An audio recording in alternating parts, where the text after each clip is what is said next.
బంగారం రేటు చూస్తే దిమ్మ తిరిగిపోతుంది కదా. తులం బంగారం రేటు 1,70,000 రూపాయలకు చేరింది.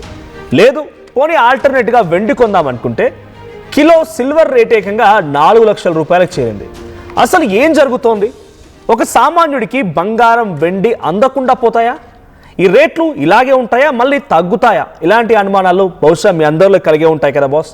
అందుకే ఈ వీడియోలో పూర్తిగా మీకు అన్ని వివరాలు చెప్పే ప్రయత్నం చేస్తాను నేను. సో ఇక్కడ ఒక విషయం గుర్తుంచుకోండి, ఇప్పుడు మనం చూస్తున్నటువంటి బంగారం వెండి ధరల పెరుగుదల మామూలుది కాదు.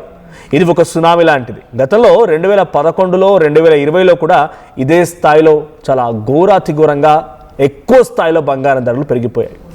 అప్పుడు ఎవరైతే ధర పెరిగిన టైంలో బంగారం కొన్నారో ఆ తర్వాత ధర సగానికి పడిపోవడంతో తలబట్టుకున్నారు.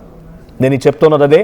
అసలు ఎందుకు ఈ స్థాయిలో పడిపోతాయా, అది జరుగుతుందా అనే అనుమానం కలిగే వారికి కూడా ఆ క్లారిటీ కూడా ఇస్తాను.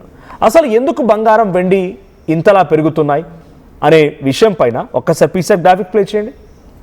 యుద్ధ భయాలు ఎందుకు ఈ స్థాయిలో పెరుగుతున్నాయంటే యుద్ధం, అమెరికా, ఇరాన్ మరియు మిడిల్ ఈస్ట్ టెన్షన్స్ పీక్స్లోకి వెళ్ళడం వల్ల ఇన్వెస్టర్లు భయపడిపోయి స్టాక్ మార్కెట్ నుంచి డబ్బు తీసి బంగారం వెండిపై ఇన్వెస్ట్ చేస్తున్నారు. దీంతో ఆ యుద్ధ భయం కారణంగానే స్టాకులు పడిపోతాయని బంగారం వెండిపై ఇన్వెస్ట్ చేసే వాళ్ళ సంఖ్య పెరగడంతో ఈ బంగారం ధర పెరిగిపోయింది.